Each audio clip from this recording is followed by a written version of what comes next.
Welcome students, numerical problem solve करेंगे और इसकी स्टेटमेंट के मुताबिक कुछ इस तरह से कि एक हैज बनाया गया जैसे कि आपको ये नज़र आ रहा है। और इसको बनाया गया जी वुडन प्लैंक से। और इस तरह से है कि अगर इन प्लैंक्स को, इन फट्टों को जो कि हमारे पास हैं वुडन प्लैंक्स, अगर इनको हम एक दूसरे के साथ इस तरह से ऊपर नीचे रखेंगे तो ज़ाहिर बात है कि जो इस हैज की जो मोटाई है, यानी जिसको मैं कह सकता हूँ कि इसकी जो थिकनेस है वो इंक्रीज़ हो जाएगी। ठीक।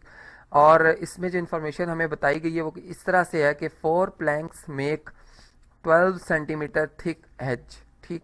यानी अब जो हमारे पास फॉर एग्जांपल अगर मैं इसका सोल्यूशन स्टार्ट करूं तो मैं इस तरह से इसको शो कर सकता हूं कि हेज जो है हमारे पास, फॉर एग्जांपल ये, इसको मैं एच से रिप्रेजेंट करूं, एच वेरिएबल से। ये हमारे पास, इसको मैं एच से रिप्रेजेंट कर रहा हूं। जबकि हमारे पास जो प्लैंक्स हैं, प्लैंक्स की जो थिकनेस है, यानी यहाँ पर थिकनेस के हवाले से हम बात करेंगे कि जो थिकनेस है प्लैंक की, एक प्लैंक की जो थिकनेस होगी वो हमारे पास होगी जी पी। और इस तरह से अगर हम एक हैज बनाते हैं जिसमें 4 प्लैंक्स रखे जाएं, यानी यहाँ पे यही बात की गई है कि 4 planks make 12 centimetre thick edge, यानी एक जो भी हैज है उसकी एज जो बन रही है, उसका कोना जो है उसका इतनी उसकी मोटाई है। तो यहाँ पर हम लिखेंगे जो हमारी गिवन इंफॉर्मेशन के मुताबिक ये 4 टाइम्स ऑफ प्लैंक्स ये मेक दिस हैज। ठीक।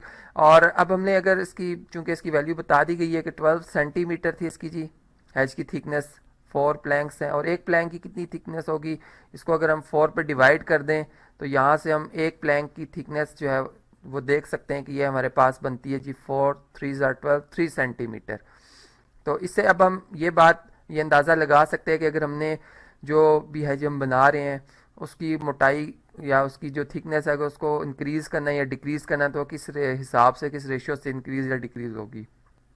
अब देखें जिस तरह हमारे पास ये 2 पार्ट्स बन रहे हैं। पहला पार्ट जो आ रहा है इसमें कुछ इस तरह से है कि हमने थिकनेस ऑफ दी हैज बतानी है, यानी एच हमने इसमें जो वेरिएबल है वो फाइंड करना है। जबकि इसमें नंबर ऑफ प्लैंक्स जो, अगर हम इसमें जो क्वांटिटी बनती है अगर हम वो कितनी रख दें जी, वो हम रख दें 6।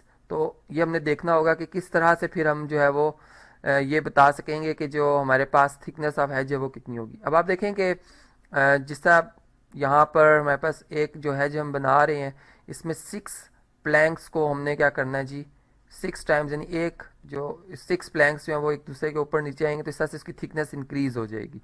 और एक प्लैंक की जो थिकनेस है वो 3 सेंटीमीटर, तो 6 इंटू 3 ये हमारे पास बन जाता है जी 18। तो यहाँ से हम ये बात कह सकते हैं कि जो हैज हमारे पास बनेगा उसकी जो थिकनेस होगी वो 18 सेंटीमीटर होगी।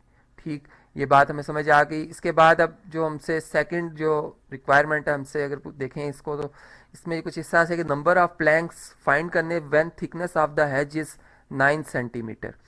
अब देखें बात को कुछ इस तरीके से कहा गया है कि थिकनेस हमें पता है कि एक हैज बन चुका है और उसकी थिकनेस जो है वो हमें बताई गई है कि वो है कितनी जी। यहाँ पर एक दफ़ा चलें इसको दोबारा देख लेते हैं कि हैज की जो थिकनेस है वो हमारे पास कितनी बताई गई है जी, 9 सेंटीमीटर है। एक दफ़ा कंफर्म कर लेते हैं जी, बिल्कुल 9 सेंटीमीटर है। और यहाँ पर इसको हम लिखेंगे जी 9 सेंटीमीटर। जबकि एक प्लैंक की जो थिकनेस है ये भी मैंने आपको बताया था वुडन प्लैंक की, ये 3 सेंटीमीटर है। यहाँ से अगर हमने नंबर ऑफ, फॉर एग्जांपल के मैं कहता हूँ जी नंबर ऑफ इनमें प्लैंक्स होंगे, तो यहाँ पर जो हमें रिलेशन जो इस प्रॉब्लम से रिलेटेड समझ आ रहा है वो हैज इक्वल टू के टाइम्स ऑफ प्लैंक्स बनेगा। और हैज की जो थिकनेस है 9 सेंटीमीटर है, जबकि प्लैंक की थिकनेस 3 सेंटीमीटर, इनकी वैल्यू इसमें लिखी जाएगी तो 9 centimetre divided by 3 centimetre equal to के आ जाएगा। सेंटीमीटर्स यूनिट्स कैंसिल हो जाएंगे, 3 3 9। तो यहाँ से क्वांटिटी है, चूंकि के नंबर्स को रिप्रेजेंट कर तो 3 इसके जो है तादाद आ जाएगी। तो इस तरह से हमने देखा कि 3 प्लैंक्स जो है वो मिलकर 9 सेंटीमीटर थिकनेस का जो है वो हैज प्रिपेयर कर रहे हैं।